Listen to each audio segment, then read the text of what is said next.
Hi, Hi there, Martine. How are you? I'm good. How are you doing? I'm very Okay, good. if Yeah, not, in the yesterday midst is of always fun in the time. midst in the midst of all this chaos, I'm just managing to stay sane. So this is my friend Ant Insuli, and he has a podcast in the UK. Now you're based in Southampton, yes? I am, yes, yeah, yep. So my Okay. podcast is called Discerning Consciousness. It's available on all your favorite platforms, so please do check it out. I've been doing that for about 5 years now. I bring in various people, mainly friends, who share similar views. But since March, I've also been doing something new, which is recordings on my own. It's because normally being a Gemini, I like to team up with other people, that whole twin dual thing. But I pushed the boat out a bit, and I've been doing something called my coronavirus musings, which is my take on the coronavirus pandemic, as it's been called. I have Because been listening to those. yeah, Yes. yeah, and as you know, there's so much going on. You just feel that you need to get something out there. So that's my take, and I need to be writing as well, but I'm being a bit lazy at the moment. But that's the plan as well. I think Yeah. a lot of it right now is in the actual experience of it. Mm. And for me, it's been the energy of it. Yeah, sure. Yeah, yeah. I mean, And talking about sorry, go yeah, ahead. talking about the Oh, energy in terms of say how we're all feeling on a day-to-day basis. We go through a complete gamut of different emotions. I have, I can sometimes I can feel almost elated because it seems like the system is coming down. And as we know, we didn't create this system. It's a psychopathic control grid. And then 2 hours later, I can feel, filled. I can get, almost appalled and filled with horror at the prospect of mass vaccination. So there's this real seesaw of emotions that I think we're all experiencing. So there is that real test for all of us. this Yeah. is a psychological Mm, manipulation, and mm, it never ends, it seems, mm, because yeah, that's most of the journey right now. It's mm. reconciling where we're at, and for me, it's been trying to ensure that I can be independent through this and honestly stay out of the way. Yeah, I mean, I'm not sure if you're like me, but I'm someone that likes to draw on lots of pieces of information. So, I'll look at a lot of news articles in the mainstream because there's a lot of important stuff that just goes on under the radar. Yeah. And obviously, like you and a lot of your listeners, I like to follow a lot of people in the alternative media as well. So I try to balance the two, but sometimes I find it's just information overload. It's like my face is just pressed up to the map. And as I've said in various recordings on my podcast, I'm finding it helpful to just zoom out because then you can look from afar like the eagle and get a better perspective on what's I get going a on. Because lot of if people saying to me, dude, have you heard this person and that person and this? It's like, no, yeah, you know what I do? I go for a walk and I try to come up with my own thoughts, yeah, like sure, yeah. 100% without influence. And then I kind of go back to other Mm, things and sort of look at where they were. But honestly, I think the biggest, or for me, what I need to do is just listen to my guts, my yeah, your heart, own yeah, and my instincts. yeah, sure. Yeah. I think it's a very human impulse to want to share information with people, especially It is. if it resonates with you. I mean, as we were talking about earlier, it was about 15 years since I first got into truther, so-called truther, kind of conspiracy-based material. And when I first got into it, because it's a bit like, oh my God, what's happening? You want to share it left, right, and centre. But in the last 10 years, I don't have that same amount of impulse, shall we say, to do that.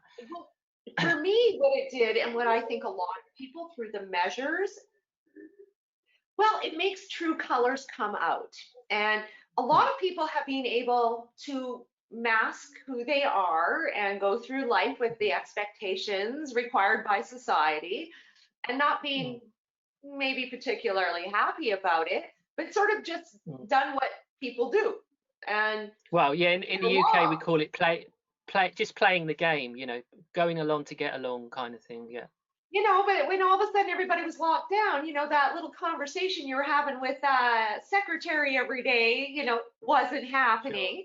And all of sure. those things that we had done in our lives to get You mean through. We're all those, exposed.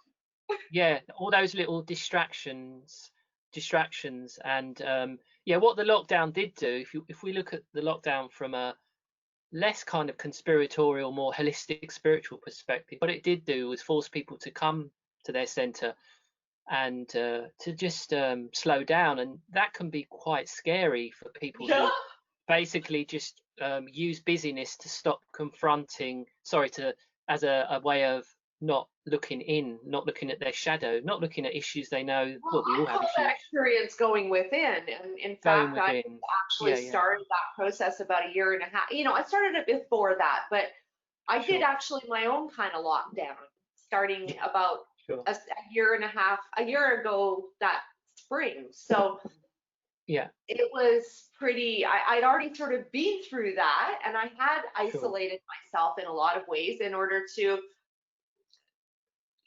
focus on what was sure. important and me. And I had been focusing on my health, but again, I was allowing for little distractions, and I decided Mm, that I wasn't going to do that anymore. But this is how I've ended up doing what I'm doing now. And the sure. reason I actually could do it is because it took a lot of confidence Oh, again. so before this experience of going within, you weren't getting videos out there and getting your voice out I there. had taken care of my health for 10 years because I had a magazine before that, and I got buried Okay. because of my truths. And I kind So of hid out. I went to hide out in Central, South America for a couple of years, and then I came back and I did Airbnb. I worked on keeping myself so that I was active every day. So mhm, I ended up, doing my house and two other houses at the same time. And I don't know, a lot of people that I was associated with thought I had completely failed when right. no, I was actually getting my health back again. So I lost what 3 inches in my height, so I had osteoarthritis in my spine and my right. hip, Okay. and it was serious. Sure. So And what was your magazine about? it was called Organic Lifestyles. It was a national Mm. publication here in Canada. I went to all the health food stores in the country from 2005 till 2010. So wasn't that the height of the whole Codex Alimentarius? I was talking about that, but again, there was all the older people, the people who had been in natural products for many years, because I had a hemp food company starting in 2000. That's how I ended Right. up in natural products. So Mm, on the ground in the stores, I learned about that. But it was funny because it was hard because we couldn't see. I saw the natural product regulations come to formation.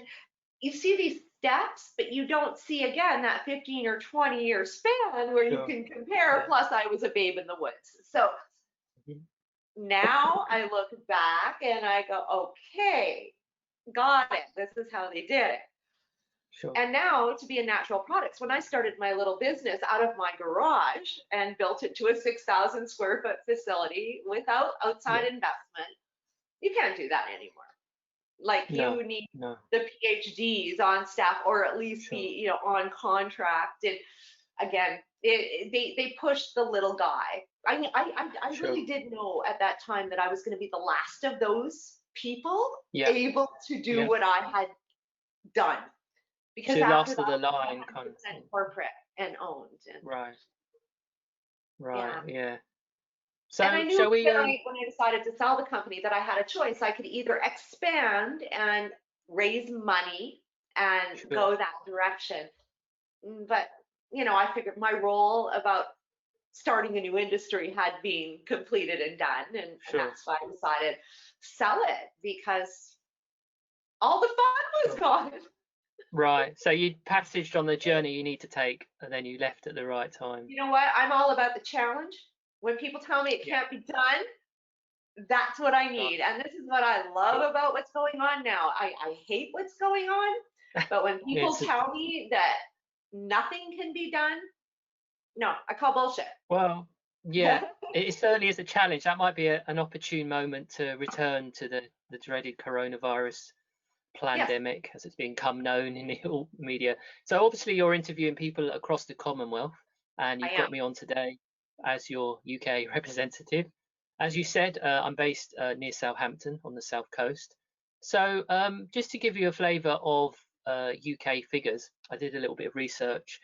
So Thank in you. Southampton itself, it's quite a large city. It's got a population of about 260,000, right? You're about a And little the bit bigger than where I live then in Regina, Oh, just okay. slightly. So Yeah. these are based on government figures. So up to the 6th of August, from the start of the pandemic, there's been 166 COVID-related deaths. So again, that we were in that misnomer of COVID-related, where they don't actually say for certain that sadly those individuals who did die, whether they died of the coronavirus. So Okay, so sorry, 166 COVID-related deaths deaths in a in population Southampton, of in Southampton itself. 260,000, yeah. So that's obviously, if you look at the ratio, I'm not a mathematician, but that's a very, obviously as a percentage of the overall population, that's obviously quite a low amount. And in terms Okay, of so cases, yeah. I'll just give you information in terms of cases. So at the moment, total You have a little cases, calculator here. yeah, I've got my stats. I like to do my research. So total Cool. cases in Southampton at the moment are a total of 964. Now, the interesting thing in Southampton is this was actually in a New Scientist article. I first saw this. My friend Mike, who I do recordings on Discerning Consciousness with, he alerted me to this fact. So the plan is, why Southampton's interesting is, the plan is they're going to do this. They're going to trial a new saliva or spit-based test, and the plan is to test everyone in Southampton. Now, as we know at the moment, what's happening around the world is they justify further lockdowns on the basis of spikes in cases. Well, of course, if you increase the testing, you're going to have a spike in But cases. And as just we like I know, you showed can't people actually the test other for it night, anyway. there's your numbers. Oh, you're a mathematician. Right, There's your numbers. That's the same as right, Australia. Those are the right. same figures we were looking Yeah. at Melbourne. Yeah, there is a lot of correlation. There's a lot of correlation. Yeah. Yeah. I mean, I haven't got demographics. I think it's quite an equal Southampton age spread. I don't think it's got a particularly high elderly population, unlike some other areas of the south coast. Like going west of Southampton, there's a lot higher elderly population. But I'd say Southampton's got pretty average demographics for ages, really. But I thought I'd just share those with your No, listeners because yeah. it gives you an interesting, taste of the kind of figures, what's happening here in Southampton. Okay, now, sorry, no, okay, you're going in, you've had your first lockdown. And how was the first Yeah, lockdown for Southampton, for example? yeah. Where So you, yeah, sorry. So I actually live. I'm quite lucky in that I live near an area called the New Forest, which is about 25 minutes drive from Southampton. So I'm a little bit further towards the coast. So it's quite an attractive area. So I don't fall under the urban connotation of Southampton. But yeah, the national lockdown in the UK was around about the 23rd to 24th of March.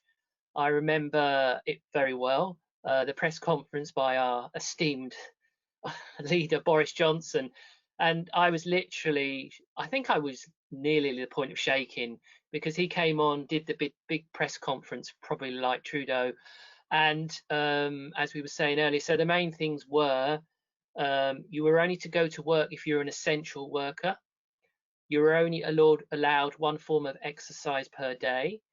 You could only go to the shops for food and pharmacies, and you could only actually go out for exercise if you were a carer or a caregiver to visit someone vulnerable, or to go shopping, food shopping. That was it. So basically everything else just completely shut down. So that was the first stage lockdown, which I think you'd probably agree, Martine, was pretty much mirrored across most of the world. Obviously, apart from Sweden being the where notable I exception. live, now we're about the same population as you, so we're just about 30,000 less than you. Yeah. We've had only 20 COVID late related deaths in the entire province.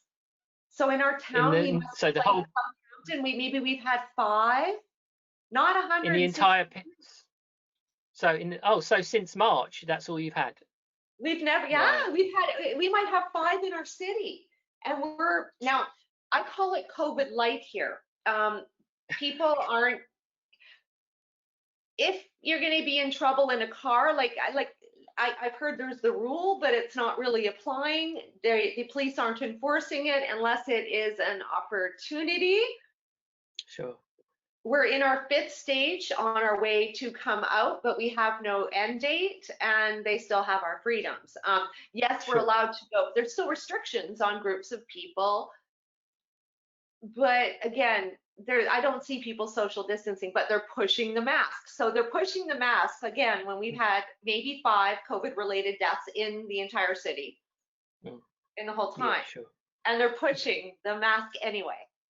So in the UK, what happened was they slowly released the lockdown, and we're now actually the government have announced today that they're now opening up nail bars and beauty salons. So all those kind of more kind of niche areas and the children's soft play areas. And a few weeks ago, leisure centres could open. So all of those things that were left towards the end, it's been a graduated process.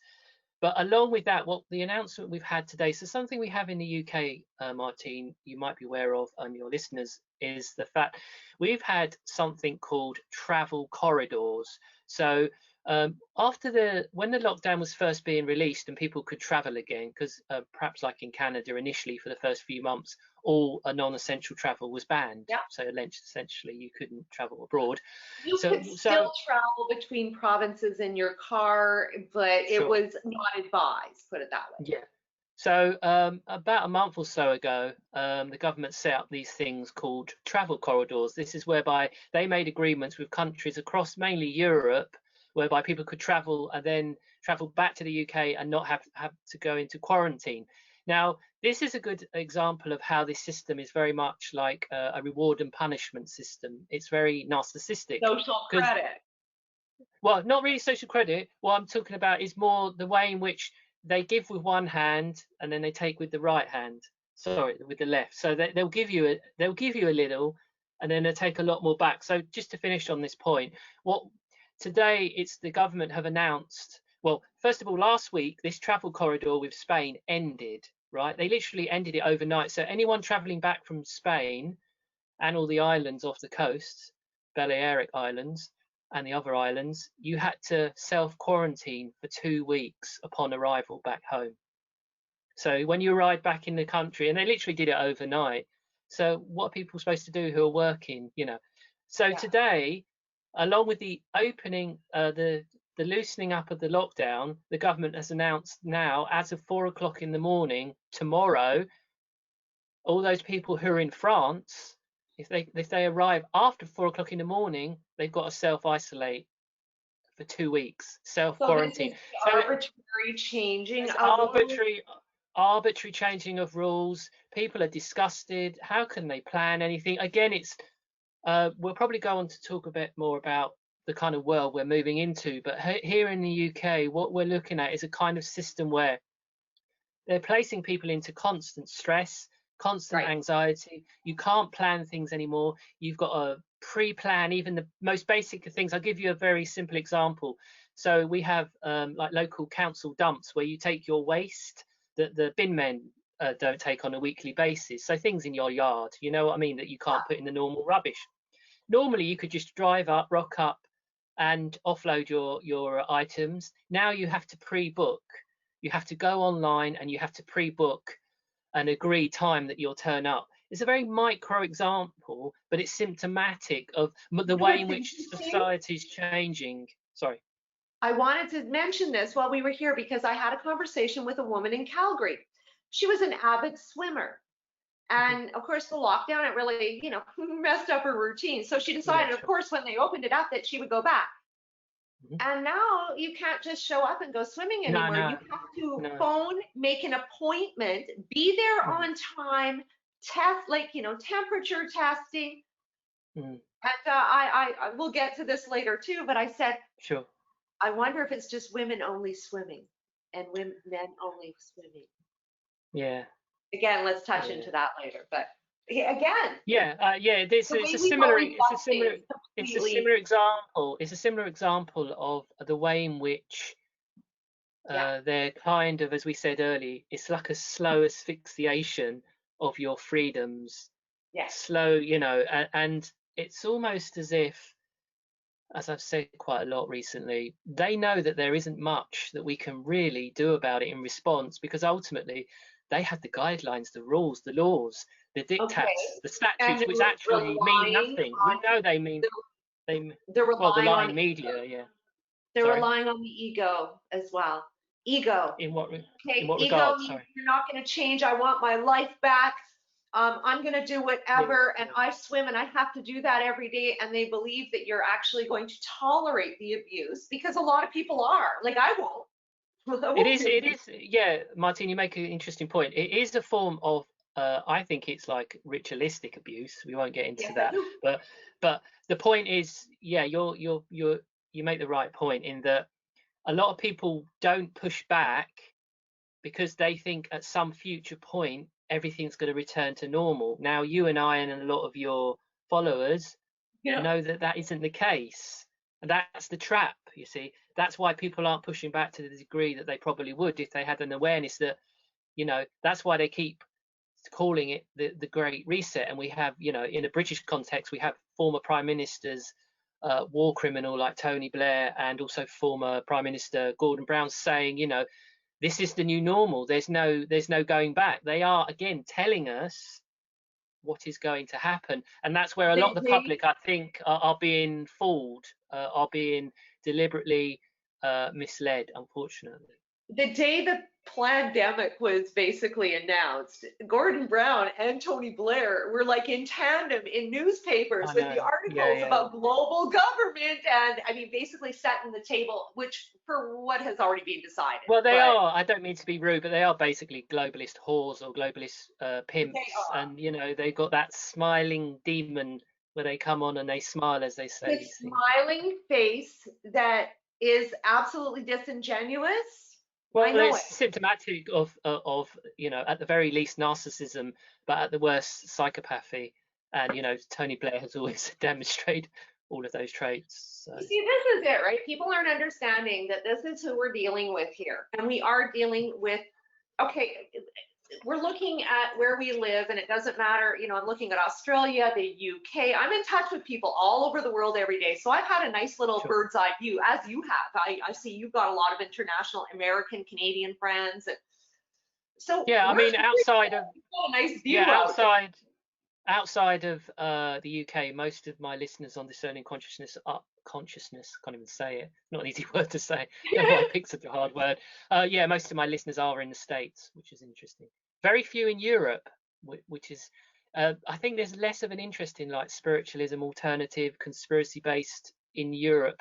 Maybe because they have such a fine kind of cultural heritage, the Renaissance. Do you know what I mean? It's a whole topic for a discussion for another day, but it is interesting.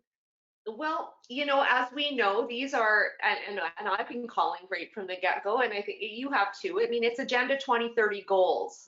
Yeah. It was the shift to Agenda 2030 goals, and Sustainable development, yeah. it is, well, I guess that depends on what you think is sustainable. You know, Well, it's that's sustainable for them again, and their stakeholders, but nothing for the that's people. that's again, that's all part of the psychopathic gaslighting and the kind of Orwellian newspeak where they use words that Yes, actually are the direct opposite of what they're actually intending to say. It's yeah, constantly gaslighting us with words, and we've seen this during the pandemic as well. An interesting one, just to add, Martine, is that here, obviously, unemployment across the world is increasing a lot. So in the UK, the official figures now are not described as unemployment. So they don't describe it as unemployment. They say there are less people less people employed. So they don't say we've had a X amount of increase in unemployment. They right. say there's an X amount of people less who are in employment. I mean, these might seem like small things, but they're not, because obviously they work in people's mind, in the subconscious, and it doesn't have so much of an impact as it would do if you were using the word That's right. unemployment. And again, it's like I've noticed more and more of this during the COVID pandemic. Okay, I want to ask one question. How many people do you know with COVID? None. None.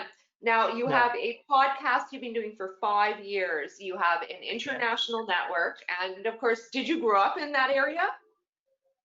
I've always been based in the UK. I grew up in the London area, but Okay. I know quite a lot of extended people, kind of friends and family, and I don't really know of anyone. I think a thing that happened in the UK that might have happened in Canada and for a lot of your listeners as well is that people who had anything that was flu-like symptoms from around about last autumn, Yeah. they would say, you'd hear them say, "Oh, I think I had COVID last autumn because I was a little bit unwell." Really? Do you know, it became this normal, again, it's like that social norm. "Oh, I think I had COVID because I was unwell." Did Well, you? you know, it's Yeah. interesting. I know a woman in Indiana, and she's a real go-getter when it comes to information. And she found Sure. out from her CVS pharmacy that all the face masks had been sold out in October, in early mid-November, sorry, mid-November, in the whole Last entire year, yeah. country, in the whole chain. Sure. Sure. Yeah. I went looking for face masks here in January, beginning of January. They were all sold Sure. out. Sure. Yeah. It might be helpful. We were talking about a little bit touched upon. We talked about the lockdown. Would it be okay if we touched upon some of the social Yeah, distancing measures in the UK? Is that okay? Great. please. So, and again, this is kind of like this whole thing about pre and post COVID. So this week we had the first outdoor concert in the UK up in Manchester, which is a big metropolitan city in the northwest of the UK. So there was about, I think it was 2,000 people in a socially distanced concert. Okay. You might have seen, you probably saw it on Facebook, but anyway, these people were placed in little raised platforms like pens. Can you imagine, like agricultural pens? Dozens Like of these animals. raised, yeah, yeah, and with a maximum of 5 people, and these had to be people you knew, you know, and so there was dozens of these, obviously 2 meters apart, these raised pens with barriers all the way round, and obviously being a concert, lots of them were youngsters, but yeah, people were commenting on my timeline, rightly, this is just nonsense. It's the way in which it's this aspect of the new normal with social distancing that is actually abnormal, and people are just accepting it, and they can't see the fact that they don't understand. It's a bit like the masks and the covering. I think I blame the education system in that people don't understand the principle of anything, so they it's exasperating. I can't believe, like, honestly, it makes me think that the masters are just rolling over in laughter, watching all They these are, little of experiments course go they on. are, they're taking, as we say in the UK, they're taking the PISS. They're literally, they are, I mean, that's the kind of dark occultist element of it, in that they're probably getting some sort of energetic extra hit by making it so obviously just a sham, just an absolute hoax, which it is, like, it makes 9/11 look like a walk in the park. I mean, Truly. I mean, just lastly on this point, uh, Martine, in terms of how ridiculous it is, a few days ago the government announced that, so the official figure here in the UK was around about 46,000 dead from COVID or COVID related. A couple of days ago, they took 5,000 off that total, so it's now 41,000 because of anomalies in counting. So that's where the system itself and the government is admitting that it's all a nonsense. Do you know what I mean? It's just, It is. and it's almost, again, it's as we said earlier, it's like, well, what are you going to do about it? We're abusing the hell out of you, we're treating you, we're the terrorists, you're the victim, this is psychological warfare, or World War III, as many people in the alt media are calling So it, you which guys have effectively, 67 million people, and yeah, which is about double of Canada, a little bit less than double than Canada. And how many deaths? total of 41,000, but it was 46,000 a few days ago, so it's been down. And also, something else I found, you see, I like to do my research, and something else I found was, and again, this was on the BBC website, mainstream website, apparently 1.3 million, it says that, yeah, 1.3 million tests are no longer credible or have been removed from the official figures because they're double counted. So they're just mocking us. So effectively, they are themselves saying this testing regime, is an absolute farce. And it's like they don't care. They don't care. No, and here's the thing. What about the expenditure into these tests?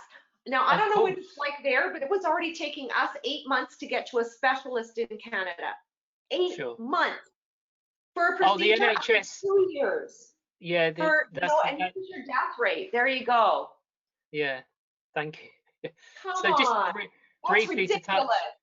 Briefly to touch upon the NHS, the NHS obviously is in a very bad way because for, I believe it was 3 months, all non-urgent procedures and operations, so cancer treatments, all these that were cancelled. So come the winter, if there is a bad flu season, which of course will be labelled COVID, the dreaded bogeyman virus, the NHS will be close to collapse. And I think from a British context, with regards to like the Tory Conservative Party, who have always wanted to privatise the NHS, it fits into that agenda. And just lastly on this point, and this is another issue in terms of the new abnormal. Here in the UK, we have this sort of cherished system whereby of a morning you can phone and you can go and have an appointment with your GP.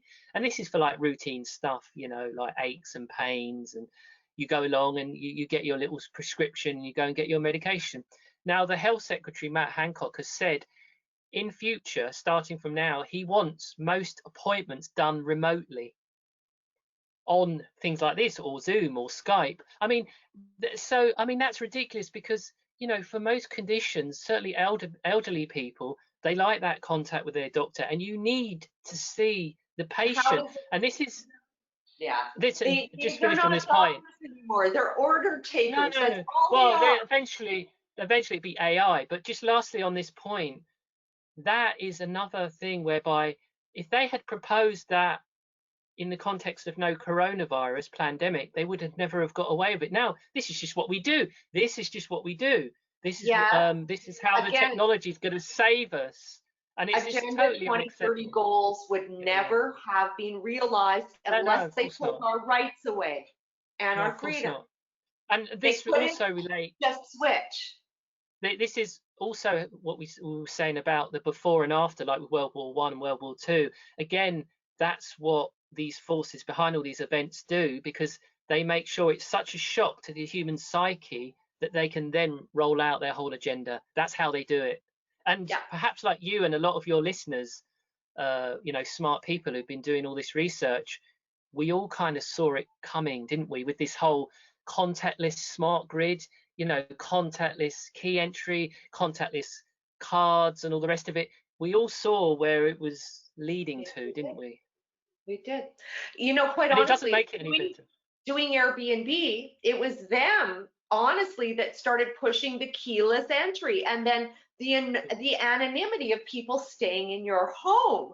Like they took the service through social credits and actually twisted the screws until it became a hotel 7 years later, or 5 years later. Really. Interesting you should mention Airbnb. Again, it's just mind-blowing how this agenda is just morphing, mushrooming out. So I saw an article today related to Airbnb that they've announced, right, you're not going to believe this, I think it was anyone under the age of 25, or it might be 21. I think it's anyone under the age of 25 in the UK can no longer put their property on Airbnb because the government has said, or they have said that they don't want to encourage parties and all the rest of it. So in order to stop the spread of the virus, anyone under the age of 25 can no longer use Airbnb. I know it's happening. UK. I think I know what's happening. What they're doing, Airbnb was the original. I believe it was developed, this is my little theory, that it was developed to be home sharing. Okay, it is home sharing, but I mean for welfare, for government, for all of this. So have you ever read? So it's basically, it's a front. Did you ever read the story from Ida Oken? She presented it at the World Economic Forum in 2017, and it's called "It's 2030. I own nothing and I have no privacy." And in it, she talks about the fact that her apartment, whenever she's not there, because she has no privacy, whenever she's not there, there's meetings booked in her living room and all of that. because it's all going to be state owned. Yeah, well, of course, what we're looking at is a sorry to interrupt, is a in the UK at least, and probably across the world, is a total housing crisis. The other thing is young people now, for a generation at least, if they're on a low or modest income, they can't get on the so-called housing ladder. They can't, and also a lot of youngsters buy cars on credit, on finance. So this whole idea of not owning things again has been long in the making. You see Yes, how it's like slowly been drip fed through. So yeah, again, it's like another tick box for their agenda. And I don't have any children myself, but I have a lot of nieces and nephews, and I do feel so sorry for the younger generation because they've just had the rug pulled from under their feet. And they, if this agenda does roll out, hopefully it won't. But what kind of world are they going to be living in compared to their parents who just assumed that they would have a home? And the other thing that they want to destroy is this whole idea of owning a property and passing it on to your children. They want to destroy that as well. This is all about destroying intergenerational wealth. Yeah, They but want those that's about destroying the middle class as well. The middle class, traditionally that's how the middle class have prospered, and I don't have a problem with that. I mean, some people who are a fan of left-wing politics might, but I don't have a problem with it. And it seems that is what they're planning to do. And as we know, they want to destroy all the middle class mum and pop small businesses, as we call them in the UK. That's another part of the agenda. They're on their way. Here, it's absolutely evident.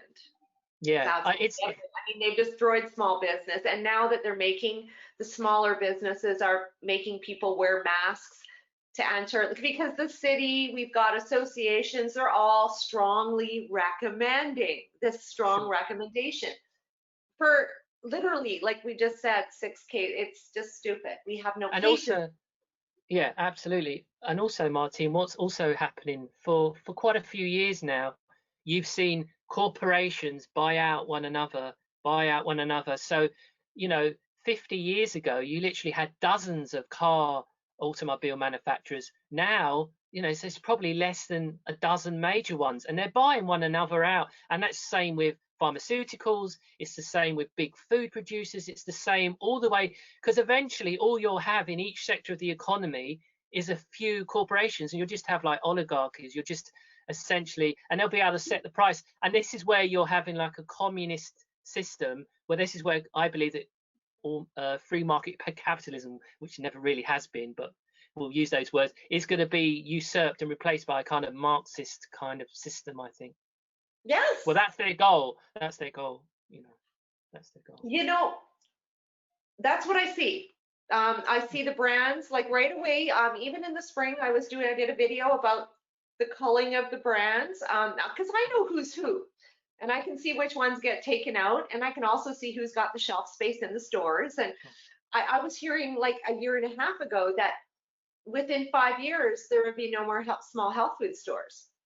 No, sure. And that was from a stakeholder company, from a guy coming back from and again, these stakeholders, there's 5 in the globe, like literally that's who's that's whose sustainability agenda 2030 protects. That's the real meaning of sustainable development. And you can see like companies like Unilever. Yeah, exactly. Companies like Unilever, more and more they're buying big food producers, whereas they just used to be in like cleaning products, and now it's like Unilever, founding partner of We Charity, in which Bill Gates is a founding partner. And did you know in London on March 4th they had We Day UK for 13,000 kids? Really? Oh, that's where Sophie Trudeau got COVID. Sure. Yeah. Sure. Yeah. And you guys didn't have a case in London at that point. There wasn't any cases. And 10 days when Sophie got COVID, that's when they started going after that event. Well, it's interesting you bring us back to March, because this again exposes the ridiculous nature of the coronavirus pandemic. Was in the UK, literally days before the lockdown, you had mass sports events. So you had a game at Anfield, which is the home of Liverpool Football Club, and there was 50,000 people there. and then within a few weeks we're going into lockdown. So Yeah. the discrepancy again in UK was Boris Johnson was all the way along, no, we're following herd immunity, we're following herd immunity. Then it switched to lockdown, and that was around about the same point at which he got ill. And there's Yeah. some suggestions that he got politely told, no, this is the policy, Mr. Johnson, that we're following I now, don't believe not he herd was in immunity. ICU. Oh God, no! That was the most ridiculous PR stunt ever. I mean, It that was was just. it was What so are the obvious. chances? What out of 67 million people, the Prime Minister gets COVID? Again, It that's was how like, they. Sorry. okay, but Sophie Trudeau, she got COVID, but she traveled with Sure. Margaret Trudeau and her daughter, and apparently all these stars at this We Day UK, they got infected Sure. too. Yeah. But there was never notice to the 13,000 children in attendance. Sure. There was no Yeah. public notice, and she comes back, and then that's how Trudeau ended up in the house. Like, Yeah. That is. she had COVID, so he had to self-isolate. So all of a sudden, he was basically removed from government, like in the house. Sure. Yeah. And The that's what most. got our ball rolling. Boris got your ball rolling. Sure. Everybody Yeah. had a. Well, it was a script. They were all reading off the same globalist script, weren't play Totally. by play. I remember seeing the most weird press conference with Trudeau, where he was standing outside his house, and Yeah. he actually went back inside, put his coat on or something, and then he went back outside. It's like there was like some ritualistic element towards that. It was like he was communicating something that I'm not actually in control here. It was very strange, very I've odd. been saying from Yeah, that very day, when the strange. minute he went in the house, Sophie was the trigger that got him in the house. And from that day, the Sure. World Health Organization, as far as I'm concerned, has been in charge, or Yeah, global sure. government, Yeah, or yeah. our country. Well, I think we know that they've always been certainly pulling the strings, shall we say, and manipulating from behind the scenes. But it's almost like in March or a little bit before, that control just went to complete over, and there was not even any pretense of national government being in control. Well, that's related to the UK, and as you were saying, in Canada. I can't speak obviously for all of your listeners across the world, but yeah, But well, I think we're probably going through similar. basically kind of like the Commonwealth script is what I'm starting to deduct. Commonwealth. And in terms of that, I know Sweden is not part of the Commonwealth, obviously, but we were talking before about gaslighting, and the fact that Sweden obviously has held up the fact that, I don't believe that they're enforcing mask wearing. They never had a lockdown. Again, it's like gaslighting, because it's like they're mocking us, because like, what, everything's okay in Sweden, and yet you're doing all this. I can't even go on holiday. I can't do this. I can't do that. Well, what about Okay, Sweden? Sweden was already 99% vaccinated. They are virtually cashless. They're taking to the Oh, they're microchip. way ahead. They're way ahead of the globalist agenda. They're on their way Sorry. to Agenda 2030 goals. They are, you know what? They're taking to the microchipping since 2014 in the corporations. The kids are having microchipping parties. Seriously? They pay 57% personal income tax and 25% sales tax. So when you say vaccine, are you talking about flu vaccinated? All vaccines, they're 99%. Right. They are leaders of the global vaccines. Yeah, because I remember, because I take a keen interest in the whole movement towards a cashless society, and I've read several articles that Scandinavia is way ahead of Britain in terms of cashless society. Now, of course, I saw we've a seen special. They made it so expensive. People would try to handle cash for their customers, and it became Sure. cost obtrusive to deal in it. Sure. Yeah. Again, that's how they do things. They incentivize them. They don't ban it outright, but they incentivize it. So it's like herding sheep or cattle down a certain track that you want them to go down. These people are master, as we were saying before this recording in discussion, the people who are manipulating these events, they know the human psyche, our weaknesses, and how to manipulate us. So skilled, but at the end of the day, we're amazing human beings. I don't mean to be woo-woo. We have got so much innate power as human beings, and I still believe that we can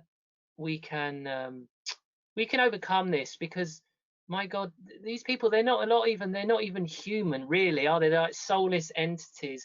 Surely we can prevail on some level. You know. Well, it depends on how foreign and the nature of the foreign that is not being exposed, because we're all aware that there is a foreign entity at work here. It's a global entity. It seems to be. Sure. Yeah. Yeah. I mean, you say that obviously there's all these rumors of Chinese influence growing in Australia, as you discussed with your very, very eloquent guests recently from Australia. Yeah. Yeah, I mean, and that again is in the New World Order playbook. How do you get to kill your citizens in any kind of police state? You can't. It's a lot harder to get your own people to do it. You get foreign UN troops. You get foreign troops to do that. And is that happening in Australia? Who knows? There are Well, rumors I that mean, that is happening. we talked about, I don't know if it was on the film we did, honestly, because we talked for another 2 hours. And of course, I talked to her for 2 hours before the night before. All So right. it was hilarious. We were like on hour 6 when I was done at like Oh 3 God, a.m. your eyes must have been. But we talked about Black Lives Matter. We talked about all of these things, and the fact that, again, the movements weren't established, just like here in Saskatchewan. It didn't even exist No, here. sure. And all of a sudden Sure. we had more people at a protest.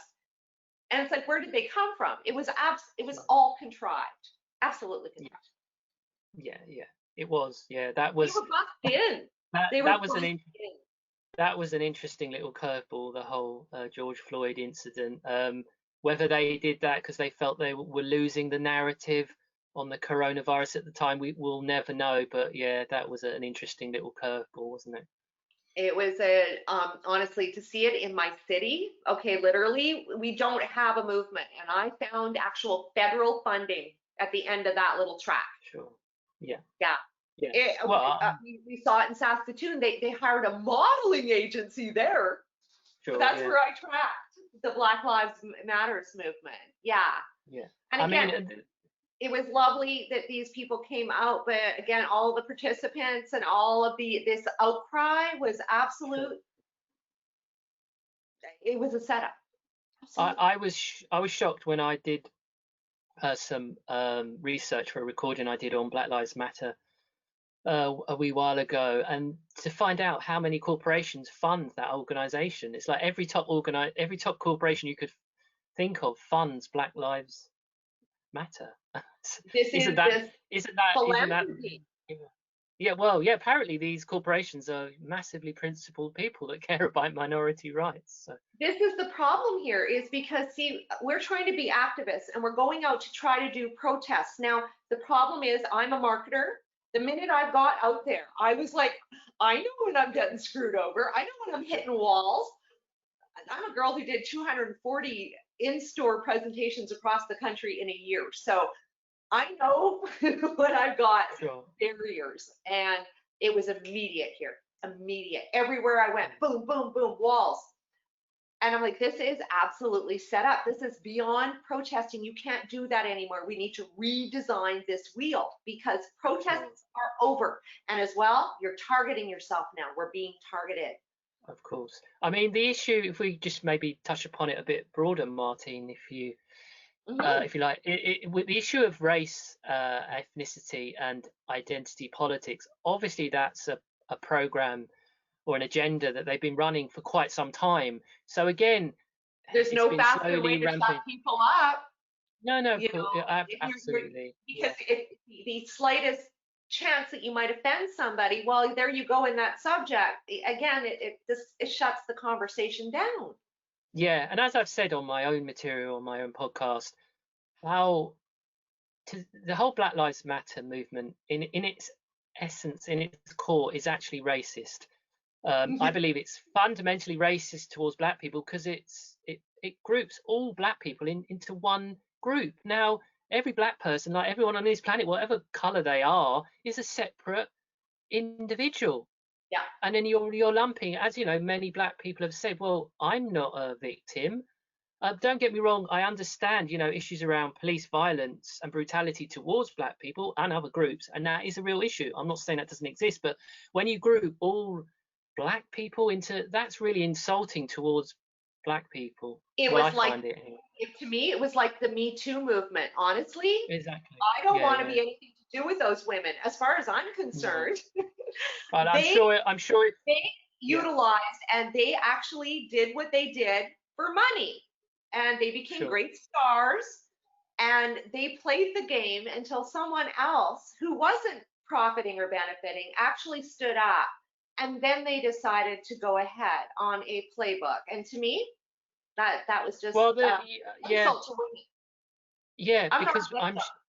no, because the thing with the whole um all of these movements really, and the reason why the system uses them, it takes attention away from real issues and That's how people right. can resolve those issues. Like, there are many cases of women obviously who've had instances of being abused and being raped, and they don't find justice, whereas this movement kind of siphons off more perhaps these kind of women who they're just maybe looking for publicity and their cases are Most of on. these women, okay, they all had engaged in sexual Right, relations with Harvey sure. Weinstein.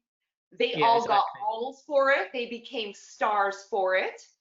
Sure. They made a deal and they sealed the deal. Yeah, And then sure. they went on years later and then they decided they were going to renege on the deal. So, quite Yeah, honestly, they participated, they partook, sure. and Yeah, only said anything when it was to their benefit. And to me, that's yeah. not something that we should be respecting. I don't. No, but I agree that this is why protesting and campaigning is such a kind of misnomer. It's so difficult to do it, especially during these times, because there's so many issues at play here. And again, it's almost like a scattergun. There's Yeah. so much, it's like overwhelming. Where do you begin? What do you protest against? I mean, obviously a lot of people rightfully, it's lockdown, it's masks, it's social distancing measures, but there's so much else besides that was always behind in the background before COVID kicked off. And again, that's like, it's where they're trying to grab our psychic energy and just overwhelm us. And it's like, do you know what? I'm gonna just watch films. I'm just zoning out because I Okay, like can't deal you with know this what? anymore. You know truthers like I know truthers, right? And we've watched all people go through this process throughout even the lockdown and before all of it, where I'm done. I can't do it anymore. I'm losing it, and it's so tough to keep your again. This is Sanity. this is evil and negativity. You believe in the, I think, a lot of the same spiritual things that I do about the Mhm. spiritual nature of our world and the fact that this is something we've never contended with, and the nature of it is pure evil, right? Yeah, because I agree. I think that if we look at it from a more zoomed out, holistic perspective, this for me is their last throw of the dice. Like, they've taken off the mask, and Yes. it's like, hey, we're here. And that makes them vulnerable as well, because it's almost like the door's closed in behind them, and it's like all they have now is tyranny, right? It's gone beyond just like propaganda, manipulation, psychological manipulation of culture, music, celebrities. They've moved away from that, and now it's just more like utter terrorism, really. Like Max Egan says, the It governments, is. a lot of them now, they are the terrorists. It's, I hate to, use such strong words, but it seems You to have know what ramped our up to that problem is? level. We're not using strong enough words. Okay, so right now when I see a mask, I'm Yeah, saying slow genocide. Okay, because yeah, yeah, that's what yeah. it is. Asphyxiation, yeah, It's a slow asphyxiation. And again, when you inflict death on people because asphyxiation causes death, again, that's a slow genocide. Um, Psychological manipulation, it's an assault. And quite honestly, this is it's an assault psychological on abuse on our on our basic, population. on our basic human right just to breathe. And it might be helpful for your listeners who aren't based in the UK, but just to share my insight in terms of the whole enforced mask wearing in shops in the UK. It's not enforced in all public places yet, but I think it's going to reach that stage eventually. Anyway, what I've noticed, Martin, is people generally, they are wearing the mask. When I go shopping in the big supermarket here called Tesco, I'm both instances I've been the only one not wearing a mask. Now that's a really weird experience, isn't it? Because it's really alienating. You said that Sorry, on carry on. Facebook last Yeah, week, and you yeah, I were like, know. It did I felt create that quite a that lot was of going to interest. Yeah, yeah, it was really alien. I didn't expect to get 150 comments because I just went shh, just typed something out. But there you go. Obviously, kind of resonated with people.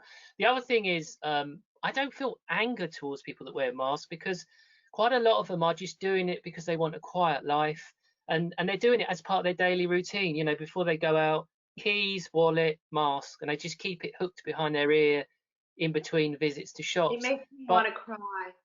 yeah, but just lastly on this point, the thing is they don't seem to recognize the symbolism of it and No. the principle of being muzzled. That's what makes that's what because what comes next, as people have said. And again, I don't want to spread fear on your channel. Do you know what I mean? No. We all Look want to at me. be I can't balanced. help it. It's good to Honestly, let it out. um, It's good we're to let it not out. driven But by fear, but like honestly, it breaks my heart to see these yeah, people. yeah. It's fear. It's blatant oppression. It's like that's something that I've equated it to. It's like these countries have been invaded by a foreign power, and it said, right, these citizens now you're going to all wear masks. That's like something an invading power would do, and that's This like, well, is yeah, our what I'm government, saying, and this is why it's not. This is not our government. They're not in no, control. And just to me, it's emotional. and it doesn't. The point is, as we were saying earlier, perhaps like a lot of your viewers um, who've been doing research for many new years knew that this was uh, likely to happen. I must admit, I didn't foretell a pandemic. Other people have, but it doesn't lessen the horror of seeing it. But even if you thought that this might come about, because I still thought, oh, you're just a crazy conspiracy loon, Anthony. It's never going to happen. And then to see it play out is like, oh my God, this is horrific. We are covering our faces, the way we relate to one another. This is 100% touching, shaking a hand, I know. seeing someone's true intentions. I mean, imagine what it's doing to the. I mean, I think I'm single. Imagine what it's doing to the dating game. I mean, it's Oh, like well, it's I've been just. single for 15 years. But you know, this whole way in which when you first meet, it's just yeah. I mean, you could talk for hours just on the mask. And it's so insidious. It's so evil. It is just pure evil. I mean, you know, they're not gunning people down in the streets. This is almost as bad as that because it's just yeah. Do you know what? Words. You know I'm who lost for notices words. it here too? The women that notice it here are from places like a woman I had a conversation with this morning from Russia.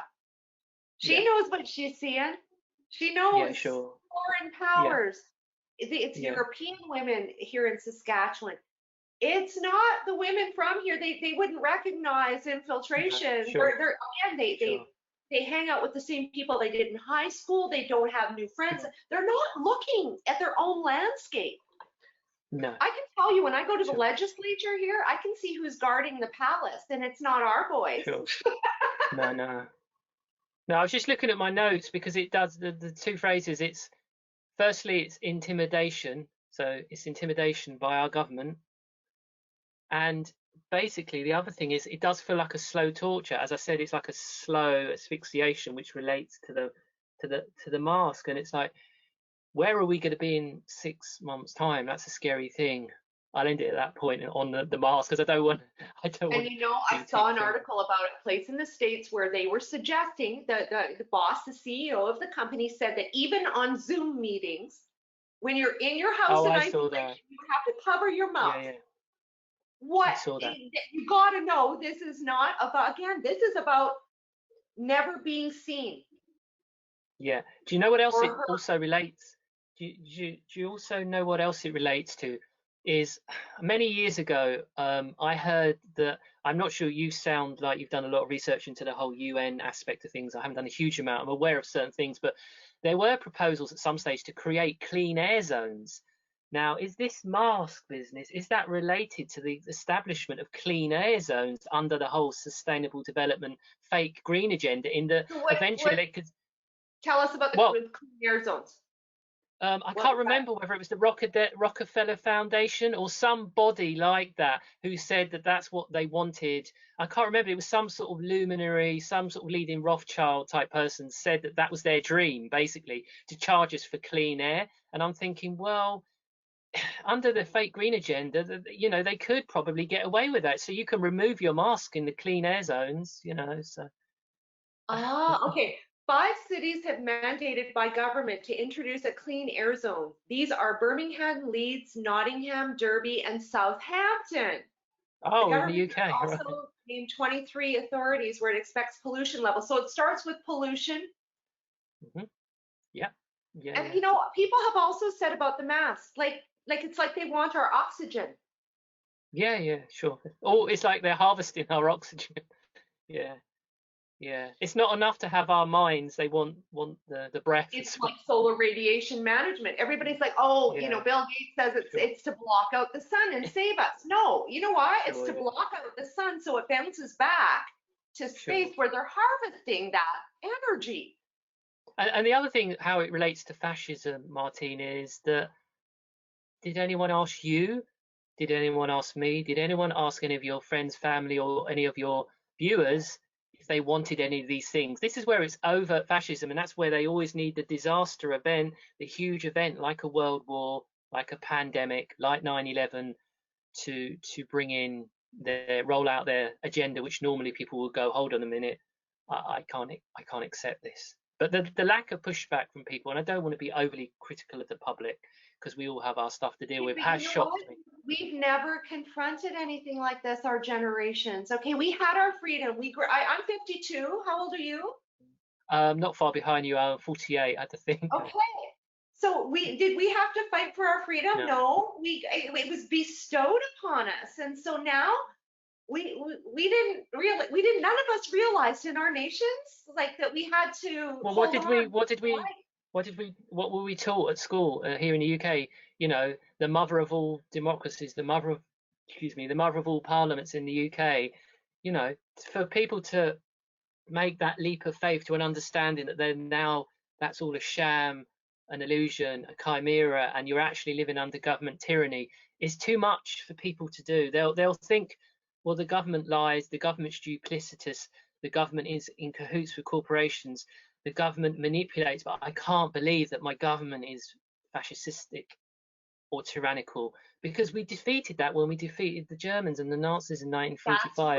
right. So people cannot people cannot countenance that idea, and they might be pushed to a point of, you know, real extremes in terms of the vaccine being made mandatory before they turn around and go, holy crap, what is really going on here? You know, I don't know. Yeah, Well, we're seeing in New Zealand, I'm looking at my power bar going, I might have to go just grab my plug and stick it in there. sure, yeah. But you know, we're seeing what's happening in New Zealand now, and we're hearing word that they're talking about going door to door. We're seeing in the United States that Trump has, you know, invoked an Emergency Measures Act in order to rush the rush vaccine. It was already rushed already. Mm. The We're interesting thing about the vaccine, sorry, Martin. Go ahead. No, no, go. The interesting thing about the vaccine is, as we know, they haven't actually even identified the virus yet. So they're just testing for the antibodies. And each year we all have corona type viruses or flu viruses in our body. So that's why a lot of the time people actually test, or they have the double negative test. And you had that president of a country in Africa, he tested a goat and a pawpaw, which both tested positive. Right. So again, you know, yeah, it is. I do feel like we're right in the eye of the storm here, and Yeah. you know, it's good to talk about it. And you know, I hope your viewers are enjoying what we're sharing. So I'm enjoying sharing, you know, talking about it with you because it does help to keep us on an even keel, all of us, and because it's difficult because we are under attack. We You know, I don't need to over Humanity is under. dramatize this. Is humanity. This is World War III. I'm not sure when it started exactly, but it is World War III that we're in the midst of now. Yeah, for sure. I think personally, I think I think their preferred option was a World War III type scenario, and I will throw it out there, bit of a controversial view, but I think that in January, when the US military killed the head general in Iran, I can't remember his name, and his entourage, I think that was to provoke a war. Now, Iraq did attack, sorry, get it right. Iran did attack a military base in Iraq, a US military base. Initially, Trump played it down. Do you remember? He said, "Oh no, there's nothing," and then he said they all had headaches, like 50. And then it came to light, we don't know if it's true, that there were actual casualties. Now, whether people died, and I've seen, like you, the aerial footage of, like, you know, aircraft hangars destroyed, and apparently Iran did alert the Iraq authorities, so the US military could remove their personnel, so no one hopefully was killed. Now, I find it interesting because I think if Hillary Clinton was in power, she probably would have nuked Tehran within minutes. Now, Trump didn't respond, and I'm not saying that Trump is a peaceable man, right? But Yeah. I find it interesting that he didn't react in after that, because could you imagine if it was Bush?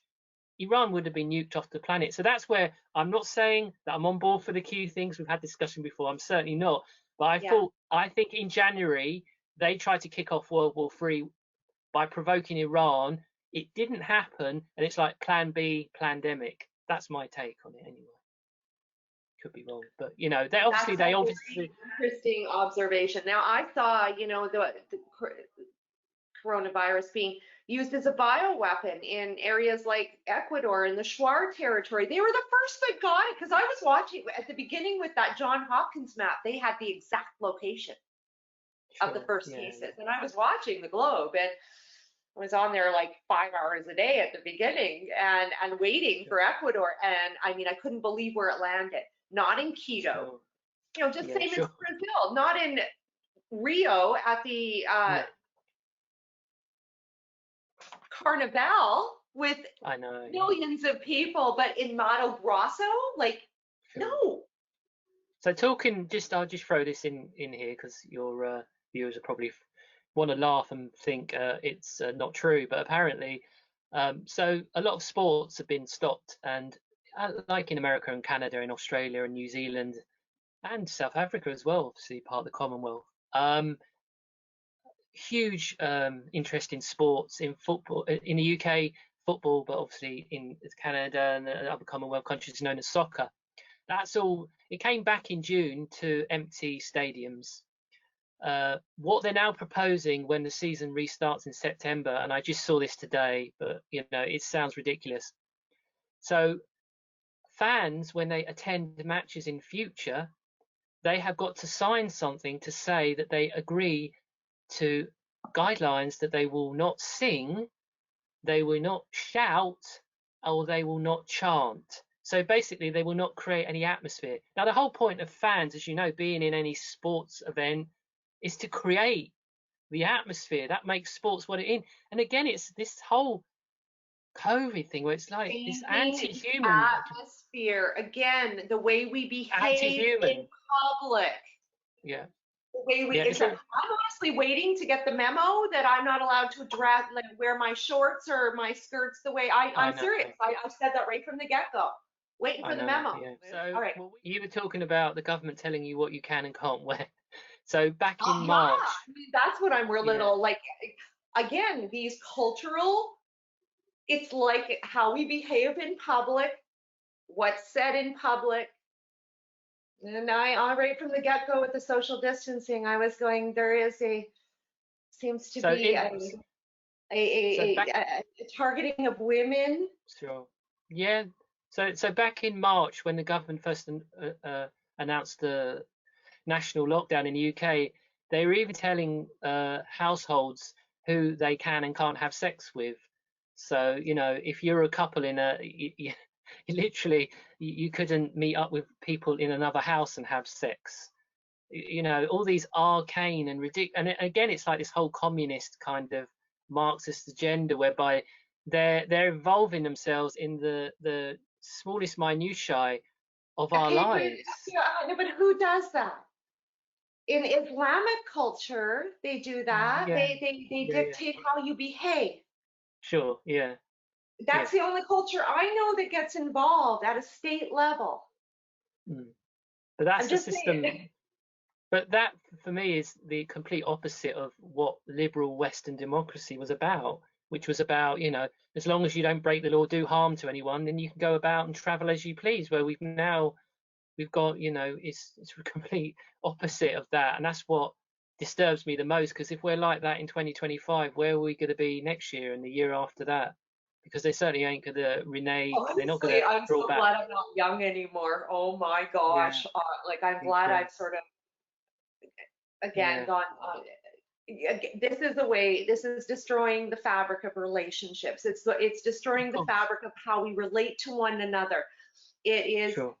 Now, I do believe that the distancing is the establishment of a global norm to keep Yeah. men and women separated. I somehow think the women negotiated this for us, that men couldn't be within.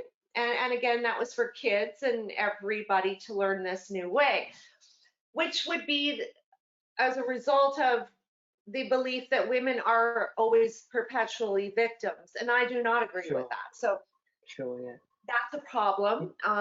The distancing, that was the first thing that occurred to me. When I Mm, started seeing that the masks were getting mandated, that we are literally mm, we're in a ritual. And to me, I've been having a lot of discussions with people saying, okay, right now we have to reach all the unmasked people, because once they've got that mask on, they're you kind have of lost them. already gone. Yeah. I mean, just back to what you said, I do think we are in the midst of a mass global ritual, and there are various different stages of any ritual. If you just, search the different aspects or different parts as they break down of a ritual, I'm sure we'd look at it and go, oh my God, they're just following that like a script. How they're manipulating us. Just back on the whole dating thing and social distancing, isn't it interesting how internet dating obviously has now become the norm? Well, again, that feeds into their gender now, because for a lot of people, that's going to be the norm. I mean, how are you going to meet people? I mean, you in a general sense, how are people going to meet people just in passing if they're like this? Never, So those off-chance never. encounters, they want it all through the technology, all through the technology. See, And the again, thing that's is, right got, now, I believe it psychologically. Honestly, I'm not interacting. If I'm in the hospital, I'll interact with somebody with a mask. But if not, I actually, where I was getting my groceries, I already moved because they were masked, and sure. it happened there yesterday, and now I'm like, oh, thanks, guys, because I'm not. I said I can't watch you under that mask. Mm. I can't. I mean, what I've noticed in shops and establishments is that you get certain types of business owners who will rigidly stick to what the government set their guidelines and rules around social distancing, and then you get others that have much more of a relaxed approach, which shows you again that it's all complete nonsense. Like, so for here in the UK, we're supposed to have this contact tracing up and running, run by the NHS. So whenever you go into like a restaurant or cafe, you're supposed to give your name and address. Yeah, All the places that I've been into, they don't enforce it. They yeah, have a book by the door, and no one's enforcing it. yeah. But they could make it. And this is it. Like, a lot of places are doing Yeah, that, but yeah, those are the they will small do businesses. eventually. And what's going to happen Yeah, is people are going to start going in them and busting them for not doing it. And, yeah. for me, it's we have to tell people that, in fact, you know what, I'm not coming in your business if you're going to make me do that. No, I no, haven't been downtown to the mall, and I used to go down at least once a week just to get a few things. sure. And I don't go there anymore since they made us sign in. I No, think we have to, yeah, I think we have to accept that we're moving into a kind of world where our principles are going to be tested. And if we go into a specific store that we used to enjoy going to, but now we're not prepared to go to because they're all masked up, we have to take that on the chin. And if that means missing out on certain products, then so be it, because we have to really now step up to the mark, and we can't just, there is be a not one keyboard product. warriors. There is not one product or service that's worth my integrity. None. No, no. Not doing it. Well, that's why that perhaps we can go on to a very important issue. Yeah, Not you. that's why though. That's why they're going for the whole food angle of food shortages, of course, because they know the one thing that we can't do without is food. You know what? So They know there's food shortages. This is what's going on. The restaurants that are making the masks, their staff, they know that food and surgical masks don't go together. I don't care how you try to pretty them up. Food and masking, like, we need to see your face. It's a personal. experience Well, in a restaurant. it's making eating akin to being in like a surgical ward or a dentist. I mean, I'll give you example. Recently, I went away with my family on a boating holiday in a town in the UK called Oxford. There's an extensive canal network, and we went for a meal one day, and it was served to us on these horrible silver plastic trays with like a sheet of like plastic, uh, Exactly. and our chips and like burger was placed on there. It's like, can't we have a plate? I mean, yeah, they're desanitized. They're in the process of sanitizing every aspect of life. That we're all potential biohazards now. We're all potential Disinfecting us biohazards. to death. Yeah, Disinfecting us to and they're death. spraying places like here in the UK. They spray cinemas that recently opened with this huge kind of spray, and they're obviously probably going to do it in schools. I mean, what does that do Okay, to your we health? know for sure in the schools and institutions they're fumigating. You have to know this Yeah, yeah, because yeah, yeah, it's a matter of course they're binding it into their insurance and yeah, yeah, already. liabilities. Yeah, sure. So the toxic load that even like way back, I was saying with the girls in Australia back in the 70s, they were spraying the hell out of the Lysol. I mean, it took us until 10 years ago to get Mm, footing in where people stopped using these toxic substances. mm. Uh, Now yeah, they're using yeah. 10 times what they ever used, ever. The other thing, I don't think your guests in Australia spoke about this, but they're probably aware of it. I learned through Max Egan's channel on BitChute. Obviously, he's Australian. He said another very alarming aspect that's happening under COVID is that there's legislation coming through whereby companies are liable. So if a person contracts COVID and then goes on to die, the employer is liable and they can be fined something like £1 million. Now, that's not being introduced for public health. That's again to try and destroy businesses because they won't be able Small to business, open small small businesses. business. Small business, yeah. Yeah. They'll The say, well, corporate, I see can't the operate corporation. on that level of, yeah, Okay, good point. What's going to happen is the vaccination is going to be attached to that liability. So of if course it those will. Of those course it will. employees are vaccinated, therefore they are no longer liable. This is how they're going to do Exactly. it. And that's how, for people like me who don't want to be vaccinated, that's how I'll be locked out of employment, and for millions of people like me around the world, because it's, well, if you haven't got your COVID jab, then as an employer, as a Right. prospective employer, if I go for a job interview, sorry, can't employ you, too much of a risk. And again, this is cleverly, is that a word? Yeah. It's how they Cleverly. introduce it. Yeah, yeah. It's so dark. It is very dark. Insurance is a huge part of this, and this is why too. I mean, again, the use of these disinfectants, these toxics. I mean, you cannot go like in a Tesco. I don't care if they say it's certified organic. The way they're spraying liberal disinfectants in these environments, you cannot call them organic anymore. And this is, No, I think, what we need to do is be going, no, sorry, exactly. I'm not coming in what your did you do store with if you're this going to do that. produce to ensure that it is still organic? Because I Sure. see you, Yeah. all your cashier spraying, that is in the Sure. environment, and that means it's not Yeah. organic. Just one last point with regards to the whole clinical element and sanitizing everything. This is another really alarming announcement that, again, under the cover of COVID, hardly anyone noticed, but the government has announced this week they have changed powers that local authorities had. Local authorities can now destroy, literally bulldoze a home or a premises if there's an outbreak of COVID. So like Okay, and Palestine and the isn't West, this so like Palestine and agenda the West funny for Bank. me? I mean, as Max Egan has always said, if we don't heal what's happening in the Middle East, in the, in Israel, West Bank, and Palestine, it's going to be mirrored throughout the world. And there you have it. Local authorities in the UK can bulldoze houses if there's This is why an I thought outbreak. it was imperative for us in these Commonwealth and our Commonwealth nations, and again around, and I want to include the United States, but I thought first I wanted to focus on us. This is why we need to be talking, because again, we're sharing very similar stories, and things that are happening to you are coming to us, and vice versa. We've got, to me, I see we have all these, we're following blueprints here. Yeah, and it all comes in, as I say, it all comes in under the radar. I'll look at a mainstream kind of newspaper online. It's like, what, are they really going to do that? It's just because the UK Parliament at the moment during the summer months goes on something called the summer recess, so it's not even open. So there's no MPs. They're not even in Parliament. They're Us not too. even sitting. They're not even sitting. Us too. Throughout the Yeah. whole thing, they're still not Mm. back. This is And what's on that, going on. and on that, In Saskatchewan, our provincials are exactly the same.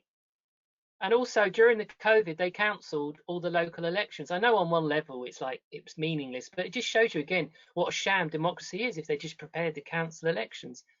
And also, We've got our provincial one coming up in October, and I'm just waiting for them to cancel it because we're still under a state of emergency. And as far as I'm concerned, if we're still prisoner, we can't vote no, sure, sure. On because the that would be issue, blackmail. of course it would, yeah. On the issue of Parliament, I was doing a bit of research before we did this recording for your channel on YouTube. Um, the British legislation, which was like the Coronavirus Act, which was rushed through right before the lockdown in March, is I think it's an over a 300-page document. Can you imagine how detailed that is? And again, like the Patriot Act in the United States, quickly rushed through. That would have been prepared probably years ago. Over 300 pages When document. you look at the COVID action plan and then you start Yeah. clicking into the layers with the World Economic Oh, I was Forum, seeing some of that. It's just mind blowing. It's like layers within layers within layers. Yeah, it's crazy. it took It's abs at least crazy. 20 years. There's just no way. This Yeah, is, yeah, they didn't just cook it up. yeah. Yeah, I mean, and within that whole UN aspect of things, your average British citizen would have no idea why funds in their local council are being diverted towards all these cycle lanes because they want to get cars off the road. They would think, oh, generally that's a good thing, and less pollution probably is a good thing, but it's all part of the driverless car, 5G control grid, and again, that's just going forward, accelerating under the cover of COVID, you know. Well, I know that, I mean, at least in Europe, you guys have had a little more freedom, but for us, I mean, if we want to go anywhere out of Canada, it's a 2-week quarantine. Are the We don't borders have with the States, corridors. are your borders with Canada, sorry, with America still closed? They're saying they're closed, but they're allowing Americans in. Right, okay. Right, yeah. They've been flying to China. They never stopped. They said on the news they stopped, but I was at a paying stage of, like I was saying on the Sure. last video, Yeah. for a flight Yeah. from China to Canada return. So same in Australia. They're like, well, Mm. excuse me, aren't we on lockdown? And then the flights are just go, go, go. Yeah, I mean, the bizarre thing, I remember seeing some posts on YouTube over British airspace when everything was locked down and no one was flying, and the log was like all these flights. Hold on, that doesn't correlate with what we're being told. So what's being flown and where and why? There was a lot more cargo jets, cargo. Like I say, like Mm, over here, we get about a 10 a day before, and now we're getting like 30. Like, and, mm, and, and these are coming straight from Alaska right over to us down to the United States. yeah. The traffic is, to me, quadrupled up there, honestly. The Mm. pandemic, it only slowed down. It looked like the passenger jets, but again, they switched them out. I think in terms of international flight, they're going to clamp like they're doing, as I said, with these counselling people, well, going into quarantine when they come back from countries like Spain and the one just announced with France. I think the intention is to scale back the global tourist industry. I just don't think they really want us to fly anymore. I mean, in fact, I just don't think they need us as consumers. They're going to the next phase.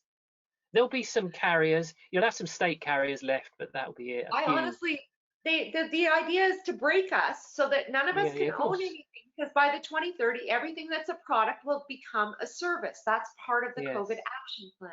And also, I know here in the UK, a lot of people can get through a traumatic or stressful life by flying abroad a few times a year. It helps them. If you Yeah, take that option away from people, it just increases their stress. yes, it does. So, again, it all like kind of dovetails.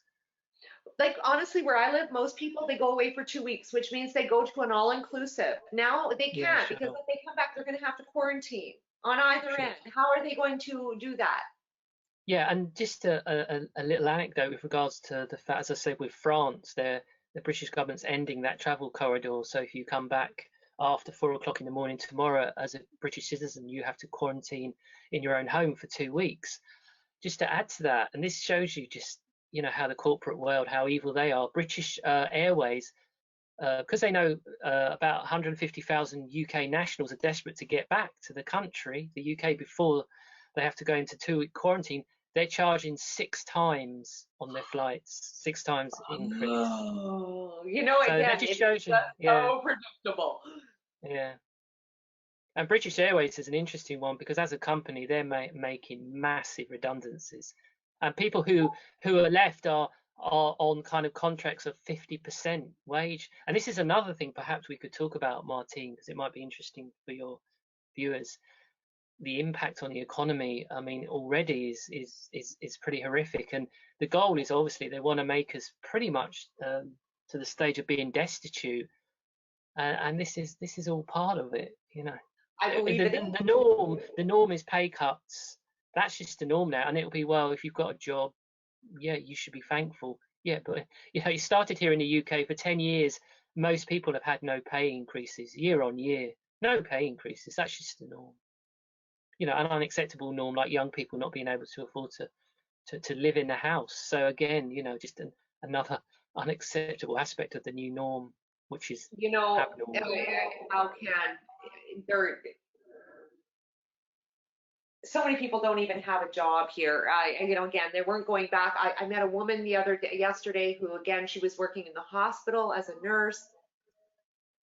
They've changed the policy about masks. They've already been informed that when the vaccination comes up, they're going to be getting it. And again, there's a lot of people going, okay, now they're proposing things that I can't believe in, and I'm gonna, again, they're between a rock and a hard place in making those changes. Yeah, I saw a report today that the NHS here in the UK is currently only running at 25%, and of course their argument will be, well, we need to keep that extra capacity for the winter flu season. So, but come the winter, there are the amount of people on the waiting list is just horrific, and of course many people have already died through lack of treatment already, which is You know really what I what these do every psychopaths do. year? I go to Ecuador. I do all I my do. healthcare. I go to this doctor because I have asthma and I need an inhaler. Right. But honestly, he's never examined me. I go down there, and if I have any little things, I kind of save them up because I can get to a specialist the same day. Mm. On the issue of healthcare, here's another interesting anecdote. Shortly after lockdown was released, dentists opened in Britain, and they're still only running at a third capacity. And the dentists have got the whole, you know, like almost like the big mask with the pack on the back. Anyway, I had to have a feeling. I kept putting it off. Obviously, Yeah. you know, like a lot of people, I don't like dentists. It's all that thing of putting your control in the hands of someone else. Anyway, what I was shocked to discover, luckily they didn't do this with the temperature thing. I got them to do it on my wrist. I explained the importance of the pineal gland, and they Of said, oh, course. that's okay. Anyway, I'll get to the point. They charged me £35 for PPE. I said, that's outrageous. Yeah. Okay, so that's about 2.5 times the Canadian dollar. What, Sorry. 35 No, bucks? sorry, maybe I haven't explained myself very well. So, my overall bill was £200, right? But part of Yeah. that £200, they paid, effectively, it was like a COVID tax. I had to pay £35 on top because they said you're effectively paying for all their PPE. And I said, well, I could probably kit out your whole surgery for less than £10. Why am I paying 30? And it's like, well, it's not a They're voluntary, you have to. passing So on this is an costs. example of a new norm where not only a business is going to fail, like this dentist, you know, I was speaking to the owner, how long can you run at a third capacity? So not only that, but so a large part of the reopening has been where businesses are running models that are not economic. They can't make a profit. And that's deliberate again. And that's that whole psychopathic thing. Well, we'll open things up and you can go back to some sense of normal, but they're all designed to fail. And again, that's the gaslighting. That's the Yeah, it is. psychopathy. It's continual psychological abuse. Mm. And And it's every very day you're getting sad. hit with something different. And it's very sad because, you know, people, as you know, you've run businesses, I'm sure. Yes. people you invest when a business goes, it's not just people's jobs or livelihood, it's a whole way of life. And that's what I just find so evil about all of this, as well as, the old people that have died in nursing homes and people who've died because of lack of treatment. This is just evil, yeah, to the max, and it's It's hard for me to get my head around. the fact that this is even happening. I still can't believe it. But honestly, the cruelty to the seniors, I realized that in Ireland, they locked down the 70-year-olds. Like anybody over Right. 70, it didn't matter how healthy they were not allowed out of the house. And They they did did it that. slightly different. Sure, Yeah, sorry. yeah. They I did it mean, slightly how can you do that? they did it slightly differently here in the UK, whereby people over 70 but vulnerable, so maybe those with underlying conditions were told. So my 92-year-old neighbour, she only in the beginning of July received a letter to say she's now could leave the home. But can you imagine the stress that that's placed upon her? She's Yeah, actually quite a healthy person. this is it. If I was over 70 and they made me stay home, like I need to walk, I need to be Exactly. outside, I need to Of get my course. exercise. So Otherwise, you that's deep vein. actually stealing the coffin. That exactly. Otherwise, they get like deep vein thrombosis, and obviously the older generation are very trusting of government, as we would be if we were that generation. So it's difficult for them to say sod that and chuck the letter in the bin. And she was always really scared, which is understandable. And that's where it's all it's just, as I say, it's just pure evil. It's They've been disgusting. killed. It's Yeah. evil. It's evil. And these people, these are our elders. They do not, No, they honestly, deserve. They don't deserve to be treated like that, for sure. no. And Yeah. when I see these politicians saying absolutely nothing, ignoring the ramifications of what has just happened, they're just as bad. I Yeah. have zero respect. They're honestly like bottom feeders. This is what I see. Yeah. That's why on my podcast I try and not use the word elite, because they're not elites. These people are No, scumbags. they're They're just bottom feeders. They're not yeah, elite. yeah, yeah. I know. Yeah.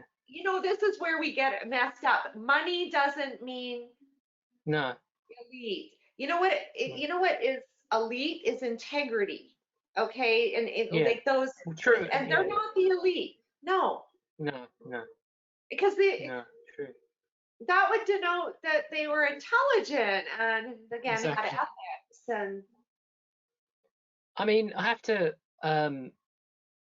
add something here, Martine, in that I feel that they're almost going to destroy themselves, because the harder they push, right? I mean, here in the UK, we're not used to living under tyranny. Okay, I know that democracy is fake and the rule of law, but it's a lot easier to kid yourself that we did live in a democracy before the COVID pandemic.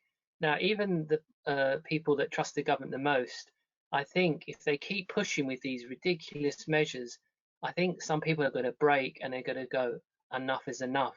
So I do think it's going to reach a stage here in the UK where people are going to just get so pissed off, they're going to start to answer more questions.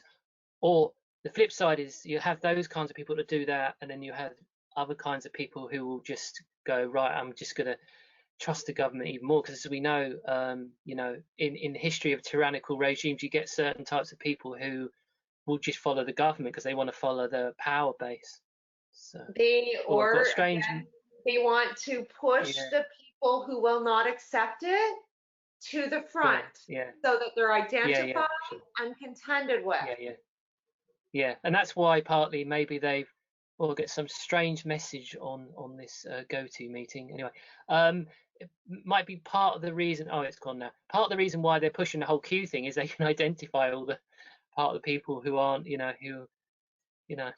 What who was knows? interesting is when Global News here actually did another article and they put me in it. And they were talking about Okay, conspiracy theorists, my yeah. name, and then Pew. And I was like, wow, you're a really bad journalist because you didn't do your homework. Right. I don't do Yeah, Pew. sure. But this is Yeah, now that's why I believe it's a psyop because again they keep putting the media again working in tandem with government and then of course the psyop in putting us all together. It's not the media; they were fed that.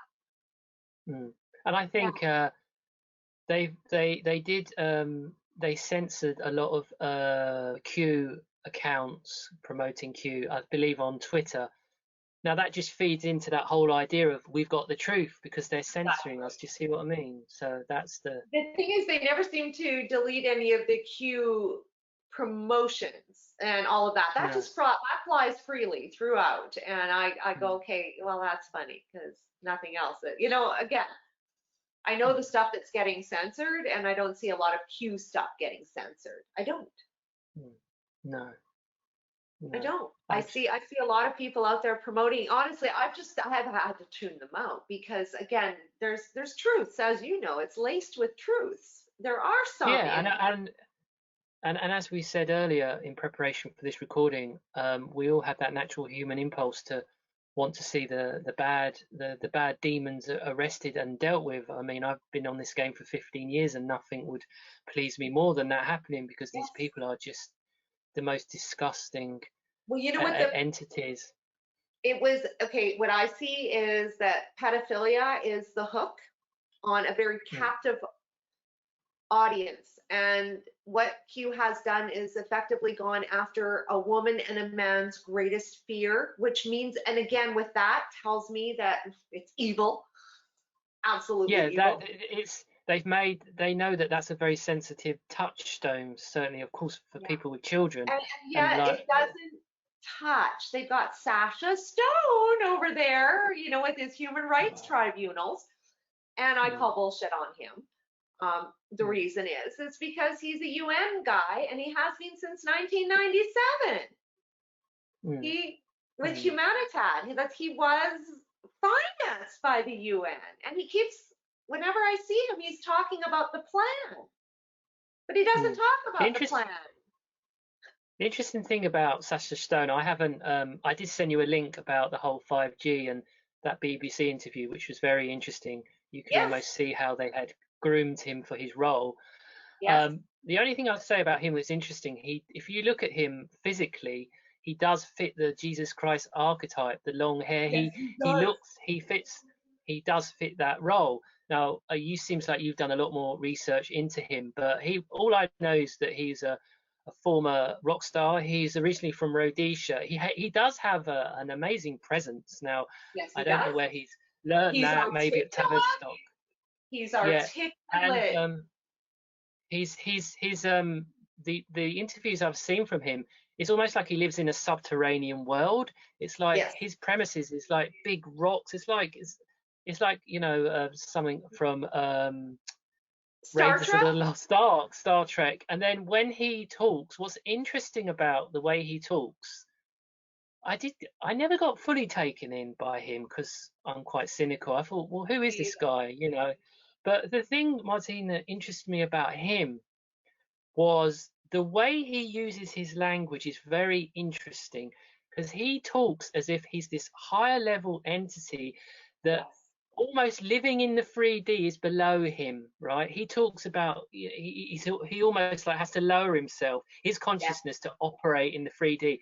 Now I know that's a very clever manipulative tool because a lot of people who are into the angelic realms, 5D healing, all that kind of thing, I'm interested in that as well because I just try to approach it in Yeah. a kind of I'm holistic, grounded actually way. I'm I love in all that it. stuff. I understand it. I love all that stuff. I get the connection, and that's why I can call him a fraud. Yes, I love all that stuff, but I know that they're carefully crafting his narrative to appeal to those kinds of people, and that's why I thought, this doesn't quite sit right with me. You He's know what trying really to. got to me was the fact that he's cornered the market on the human rights tribunal, on the kids, on the pedophilia, and then I I can't heard comment on that because I haven't researched that, but I mean, you know, yeah, and then just various talks. I heard him on a Q talk telling these young Germans how, I mean, it's not going within. It's again hitting the 5D is going to mm, be accessible to everyone, and that this is the religion of the future. Again, it's not legit. What he is actually promoting is that the gamification of life, the COVID action plan, the virtual reality of travel, because again, that travel will not be accessible to everybody, but it will in your head. Mm. And so I Oh, saw him the promoting headset these thing. concepts woven in the language of these talks that he Yeah. doesn't come out and say, but if you listen to him long enough and hang in there, It's you it's start to very hear. cleverly crafted and created, because they mix in truths about, you know, the evils of Yes. paedophilia and the global paedophile network, which I haven't done a lot of research myself, because it was when I fell down the conspiracy rabbit hole, that was the point at which I kind of like, okay, you know, that point I stopped, because it's so dark, it's so troubling, shall we say. So I can see how they've carefully crafted his narrative. What I would say on the 5D consciousness, I mean, for me, I just see it, yeah, as a state of consciousness, which I don't see human beings moving to another plane. I just think, like, one of the key things about 5D consciousness is that obviously your heart chakra opens up, and you just, you know, you're a more loving entity, more loving human being. And if we're going to move into a more conscious era, which I do eventually, I think we will, because they will fail, because these people, they won't prevail, because they are the epitome of evil. But when eventually the world does shift, and I think it will, you know, people will be coming from their heart and more, and we will be living more in a society based on sharing, cooperation.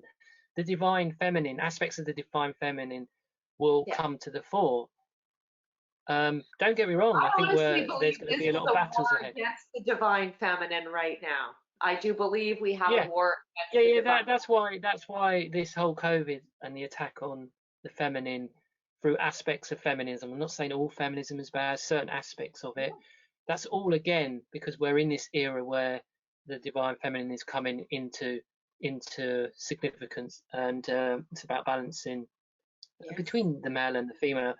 And yeah, they know all of this is happening, because they know, they study the occult, they study astrology, they study astronomy. They just use it all for the purposes of the darkness. I mean, it's all the occult just means hidden. It's however it's whatever motivation you have behind it. They just use it for dark, extremely dark, evil reasons. You can use it for empowering humanity, and that's why I think ultimately they are going to fail, because with the whole kind of AI Neuralink that they're proposing, where they Ugh. essentially, yeah, where they're essentially going to take, they're going to really, their plan is to take the human soul effectively, because you won't be able to have independent thought.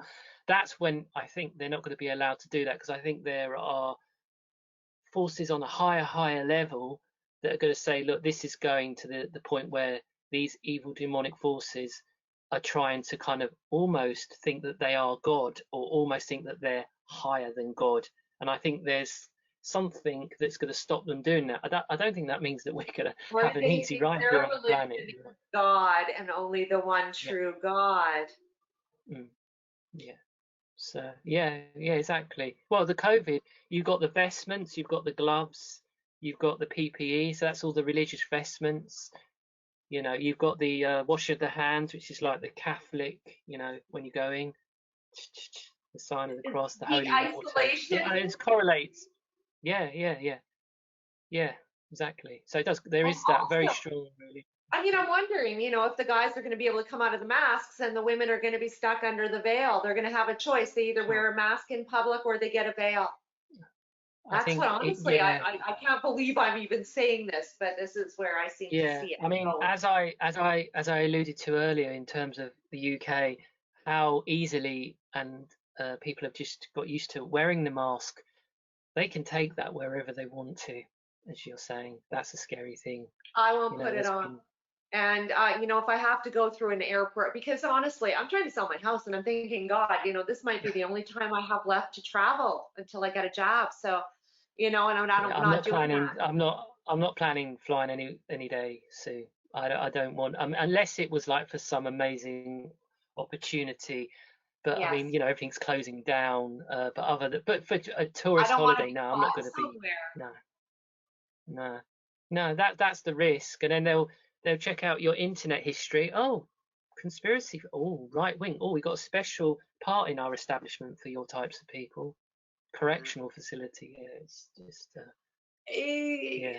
This is where, okay, again, we are from free countries, so we don't understand that this is the reality of many other places in the world, and it has now come to us. Yeah, that's what I was alluding to earlier. Why for the average Brit it's so hard to accept, because they've probably looked at China and Russia and think, well, I could understand it happening there or somewhere in Yeah. South America, Over Venezuela there. or something. Yeah, over there. But on my doorstep, I can't accept it. So yeah, but I do think they're still going to push too far in this country. I think they're going to push too far because people do have a breaking point. See, our problem here is that we're scattered. We've got a lot of population in the east, but for example, our entire Got huge, province, we've only got 1.1 yeah, million people, and they're yeah. again on farms, spread Canada's out. quite unique, isn't it? Yeah, quite unique. The landscape of Canada, yeah. It Mm. is. And Alberta, I mean, that like I grew up in Alberta and I left there because it was redneck Oilville. Like it was just Sure. really, any concern about environmentalism was you were an enemy of the Sure, state kind of thing. And now they've turned into liberal, sure, either UN cities that are, sure. Yeah, yeah. again, So we cut. imposing rules. Like you have to make an appointment to go swimming. And again, Yeah, you it's have like to wear a full taking your. body It's like to go taking. to I swimming. know it's like taking your trash to the dump. You've got to make. You can't. It's yeah. It's just yeah. So we're coming up to a couple of hours now, I think Martine. we are. On I mean, I think we kind of covered yeah, the gamut, didn't we? yeah. I think it might be interesting if you share with your viewers, yeah, this kind of project you're involved with, because I'd like to hear more as well. It sounds really interesting. Well, right now I was really jumping in because again, I felt like I was contributing to the noise as we got through spring. I Yeah. kind of did 100 videos on Mm. it, on what was happening in Agenda 2030 and how it all wove in. Yeah, I'm a bit like, I feel like that now. That's why it's so nice of you to invite me on your channel to speak to someone else. Yeah, it's great. Yeah, and I just thought, again, even though I have something important to say, they're bombarded, and so what am I doing? What am I Mhm. accomplishing? So then I thought, well, maybe I should start the Great Awakening from within, because I know with the World Economic Forum, part of it is the Great Awakening, except that's Sure, to communism and sure. the Yeah. state. It's not to the within experience. So that's kind of what I was looking to Mm. do as a way to, I guess, get ahead of it, and at least Mm. believing that good will prevail over evil and that people would eventually understand what Great Awakening was actually for them. But now that I'm doing Mm. these things, because it came to me this week, just saying, I need to talk to people all over and I want to Mm. create a group. And as we started Mm. talking about the other night, to come together and again, Mm. we're not being represented. We've been forgotten. Mm. Humanity, the stakeholders of this are, well, again, we were never invited to the table, and I think we need to create the table. And we need to, Sure, and sure. again, Yeah. none Yeah. of the Yeah. former organization. This is from scratch as to Sure, what we require. sure. And I think in the Commonwealth nations, we really have, again, that common, we're Yeah, common. sure. We are the very same. Common We culture. Yeah, sure. Yeah, I speak the mean, in same language, which is Australia an important part of and culture. in UK, obviously you have a longer history, but really, Sure. we've got New Zealand and Australia and then Canada. We are in so many Mm. ways all one. We are the very same. We may have different Mm. accents, but our Mm. life experiences are quite similar, right? Yeah, I'm looking forward to watching and hearing your other interviewees from across the Commonwealth. It should be really interesting. Yeah, Well, I think what we'll do too is, again, as I sort of get people organized, then again, we'll do a bigger group so that we like a can bring round in robin. everybody. Yeah, sure. Yeah, that would be really Again, interesting. it Yeah. gives us a chance to see, what does everybody bring to the table? But again, just start these discussions. And again, it shouldn't just be men or women, it should be all of us No, under the common sure. theme of wanting to understand what's going on. And so we can Sure. also prepare and Yeah. compare notes, at least to Yeah, begin with.